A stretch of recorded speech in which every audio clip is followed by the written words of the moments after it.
விருச்சிகம். விருச்சிகத்தை பொறுத்த வரைக்கும் பல நாளா நீங்க பட்டுக்கிட்டு இருக்கக்கூடிய கஷ்டங்கள் உங்களை விட்டு விலக போகுது அப்படின்னு நினைக்கும் போது ரொம்ப சந்தோஷமா இருக்கு. விருச்சிகத்துக்கு நல்ல காலம் பிறந்துடுச்சு. நீங்க இத்தனை நாளா எதையோ ஒன்று நினைச்சு ரொம்ப மனசுல கஷ்டப்பட்டுக்கிட்டே இருந்தீங்க இல்லையா, அந்த கஷ்டம் உங்களை விட்டு விலக போகுது. அப்படி விலகும் போது நீங்க பண்ண வேண்டியது என்னன்னா, மறுபடியும் அதை நினைச்சு நினைச்சு வருந்தாம இருங்க. விருச்சிக ராசியில இருக்கக்கூடிய நீங்க மிகப்பெரிய ஒரு தவறு என்ன பண்றீங்கன்னா, கடந்த காலத்தை பத்தி நினைச்சு நினைச்சு நிகழ்காலத்துல சந்தோஷமா இருக்க மறந்துடுறீங்க ஐயா.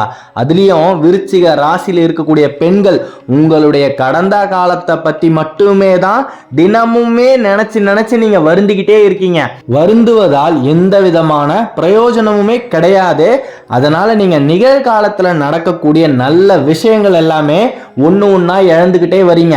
அதையும் மீறி உங்களுக்கு ஏதாவது ஒரு நல்லது நடந்தா கூட அந்த நல்லதை உங்களுடைய மனசார ஏத்துக்கவே முடியாது. மனசு சந்தோஷமாவே இருக்காது. காரணம் ஏன்னா பழைய விஷயம்தான் நம்ம மனசுக்குள்ள போட்டு கொடாஞ்சிக்கிட்டு இருக்குல்ல.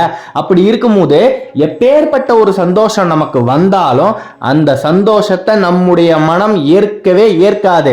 பழைய கஷ்டங்கள் உங்களுக்கு தீரப்போகுது. நீங்க எதிர்பார்த்துக்கிட்டு இருந்த நாள் வந்துருச்சு அப்படின்னே சொல்லலாம். சுக்கிர பகவானுடைய அனுகிரகம் விருச்சிக ராசிக்கு முழுமையா கிடைக்க ஆரம்பிக்குது. அப்படி இருக்கும்போது உங்களுக்கு இருக்கக்கூடிய அது எந்த கஷ்டமா இருந்தாலும் சரி, அனைத்து கஷ்டங்களுமே தீரக்கூடிய காலம் கனிஞ்சிடுச்சு அப்படின்னு தான் சொல்லணும். இத்தனை நாள் நீங்க விட்ட கண்ணீர் அத்தனைக்குமே பலன் கிடைக்க போகுது. அப்படி இருக்கும்போது விருச்சிக ராசியில் இருக்கக்கூடிய நீங்க எப்படி இருக்கணும், இனிமே மன தைரியத்தோட இருக்கணும். போதும், பயந்து பயந்து வாழ்ந்ததெல்லாம் போதும். இனிமே தைரியமா இருங்க. மன தைரியத்தோட எது வந்தாலும் பார்த்துக்கலாம் அப்படின்ற ஒரு தன்னம்பிக்கையோட வாழ்க்கையில நீங்க முன்னோக்கி நடந்து போய்கிட்டே இருங்க. அந்த தெய்வ சக்தி உங்க கூடவே தான் வந்துகிட்டு இருக்கு. அதுல எந்த விதமான மாற்று கருத்துமே கிடையாது. வினை தீர்க்கும் விநாயகரோட பரிபூரணமான அனுகிரகம் உங்களுக்கு இருக்கிற வரைக்கும் இனிமே உங்களுக்கு வாழ்க்கையில தோல்வி அப்படின்ற ஒரு சம்பவம் நடக்கவே நடக்காது. நீங்க நினைச்சதெல்லாம் ஒண்ணு ஒண்ணா உங்களுக்கு சாதகமா மாற ஆரம்பிக்கும். அப்ப உங்களுடைய விதி மாறப்போகுது அப்படின்னு தான் அர்த்தம்.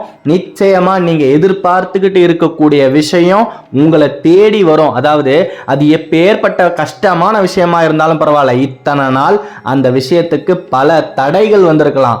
அத்தனை தடைகளுமே விலகி விருச்சிகம் முன்னேற போகுது. விருச்சிகம் வாழ்க்கையிலையும் சரி, உற்றார் உறவினர் மத்தியிலையும் சரி உயரப்போகுது. சரியா சொல்லணும்னா, உங்களை விட்டுட்டு போனவங்களை பத்தி தயவு செய்து யோசிக்காதீங்க.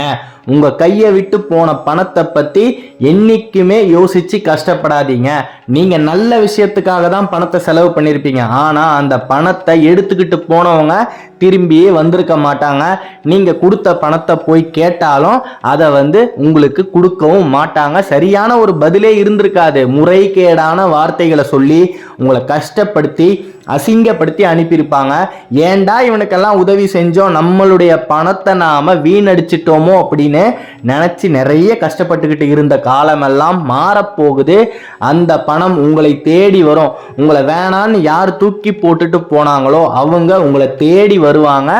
எந்த ஒரு காரணம் கொண்டும் நீங்க தயவு செய்து பழைய விஷயத்தை தேடி போவாதீங்க. அதுவா வந்தா தாராளமா ஏத்துக்கோங்க. ஏன்னா விதி நமக்கு என்ன வழியை காட்டுதோ அந்த வழியில நாம செல்வதுதான் நமக்கு என்னைக்குமே சேஷ்டம். அதை தாண்டி நாம வேற ஏதாவது புதுசா யோசிக்கணும் அப்படின்னு யோசிச்சு செய்யும் போதுதான் நம்முடைய வாழ்க்கையில தோல்விக்கான முதற் படிக்கட்டை நாம தொட்டுட்டோம் அப்படின்னு அர்த்தம். அதனால விருச்சிக ராசியில் இருக்கக்கூடிய நீங்க அந்த வினை தீர்க்கும் விநாயகர் கிட்ட அத்தனை வினையுமே விட்டுட்டு உங்களுடைய வாழ்க்கையை நீங்க இறை நம்பிக்கையோட தைரியமா வாழுங்க. இனிமே எதுக்காகவும் பயப்படவே கூடாது, யாருக்காகவும் பயப்படவே கூடாது. இனிமே உங்களுக்கு கெடுதலே நடக்காது. நீங்க எனக்கு கெட்டது நடந்துருமோ, எனக்கு இப்படி ஏதாவது அபசகுணமா நடந்துருமோ அப்படின்னு எதிர்மறையா நினைக்கிறத நிறுத்திட்டு எனக்கு நல்லது மட்டுமே தான் நடக்கும் அப்படின்னு நினைச்சு வாழ ஆரம்பிங்க. நிச்சயமா ஆகஸ்ட் மாசத்துக்கு அப்புறம் உங்களுக்கு ஒவ்வொரு விஷயமும் நல்ல விஷயமாவே நடக்கும். நீங்க எதிர்பார்த்த விஷயங்கள் எல்லாம் உங்களை தேடி வரும். ரொம்ப நாளா தடையா இருக்கக்கூடிய சொத்து பிரச்சனையிலிருந்து மிகப்பெரிய ஒரு விடுதலை கிடைக்கும். நீங்க நினைச்சா மாதிரி உங்களுடைய சொத்து உங்களுக்கே வந்து சேரும்.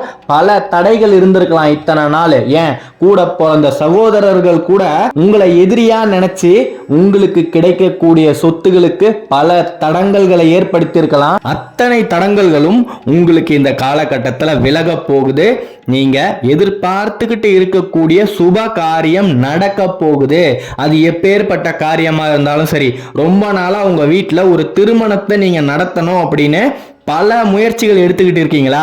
நிச்சயமா இந்த காலகட்டத்தில் நீங்க நினைச்ச மாதிரி வரன் உங்களுடைய வீட்டுக்கு தேடி வரும். விருச்சிக ராசியில் இருக்கக்கூடிய பெண்களா நீங்க நினைச்ச மாதிரி உங்களுடைய வீட்டில் எல்லா விஷயமுமே இனிமே நடக்க ஆரம்பிக்கும். இத்தனை நாள் உங்களுடைய கருத்துக்கு எதிராக தான் எல்லா காரியமுமே நடந்துகிட்டு இருந்திருக்கலாம். ஆனா இதுக்கப்புறம் ஆகஸ்ட் மாசத்துக்கு அப்புறம் நீங்க என்ன சொல்றீங்களோ அதை தான் உங்க வீட்டு கணவரும் கேட்பாரு.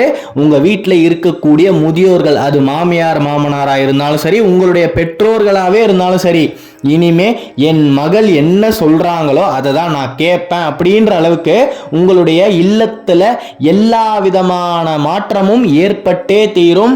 விருச்சிகத்துக்கு மன நிம்மதி கிடைக்கக்கூடிய காலம்தான் இது. நீங்க நினைச்சது உங்களுக்கு நடக்க போகுது. விருச்சிக ராசியில் இருக்கக்கூடிய ஆண்கள் தயவு செய்து வரக்கூடிய 2 மாதங்கள் எந்த இடத்துலயும் கடன் வாங்காதீங்க. ஏற்கனவே நீங்க வாங்கின கடனை அடைக்கக்கூடிய அனுகிரகம் உங்களை தேடி வரும்போது நீங்க மேலும் கடன் வாங்கினீங்க அப்படின்னா மகாலட்சுமியை நீங்க ஏத்துக்காதது மாதிரி தான் அதுக்கான அர்த்தம். தயவு செய்து உங்களை பணம் தேடி வரப்போகுது. அது எப்பேற்பட்ட இக்கட்டான சூழ்நிலையாவே இருந்தாலும் ஒரு 2 மாசத்துக்கு எந்த இடத்துலையும் கை நீட்டி கடன் மட்டும் வாங்கிடாதீங்க. மிகப்பெரிய ஒரு ராஜ யோகம் உங்களுக்கு காத்துக்கிட்டு இருக்கு. உங்களுடைய பல நாள் கஷ்டம் தீரக்கூடிய ஒரு பொன்னான பொக்கிஷமான காலம் பிறந்துருச்சு அப்படின்னு தான் சொல்லணும். விருச்சிகத்துக்கு இனிமே எல்லாமே வெற்றி தான். எந்த தொழிலை ஆரம்பிக்கணும் அப்படின்னு இத்தனை நாளா காத்துக்கிட்டு இருந்தீங்களோ அந்த தொழிலை நீங்க சேஷ்டமா ஆரம்பிக்கக்கூடிய ஒரு பொன்னான காலம் பிறந்துருச்சு. தாராளமா விநாயகருக்கு ஒரு தேங்காயை உடைச்சிட்டு உங்களுடைய லட்சிய தொழிலை நீங்க தாராளமா ஆரம்பிச்சுக்கலாம். ரொம்ப நல்லா இருக்கு இந்த காலகட்டம் உங்களுக்கு. நிச்சயமா நீங்க ஆரம்பிக்கக்கூடிய தொழில கண்டிப்பா உங்களால முன்னேறி வர முடியும். சில பேரு பரம்பரை தொழிலை எடுத்து நடத்தலாமா அப்படின்னு ஒரு மிகப்பெரிய சந்தேகத்தோடையே இத்தனை நாள் இருந்தீங்க. நிச்சயமாக இந்த காலகட்டத்தில் நீங்க ஆரம்பிக்கலாம். காலம் உங்களுக்கானது. விருச்சிகத்துக்கு இனிமே வெற்றி மட்டுமே தான். உங்களுடைய இல்லத்துல சந்தோஷம் மட்டுமே தான் பரவி இருக்கும். தைரியமா இருங்க, இறை நம்பிக்கையோட இருங்க. அடுத்த காணொளியில விரைவில் சந்திப்போம். சுக்கிர பகவானின் அனுகிரகமோ கஜமுகநாதனின் ஆசீர்வாதமோ உங்களுக்கு பக்க பலமா தக்க பலமா எப்பயுமே இருக்க போகுது. நினைச்சது நடக்க போகுது. நல்லதே நடக்கும். ஜெயம் உண்டாகட்டும்.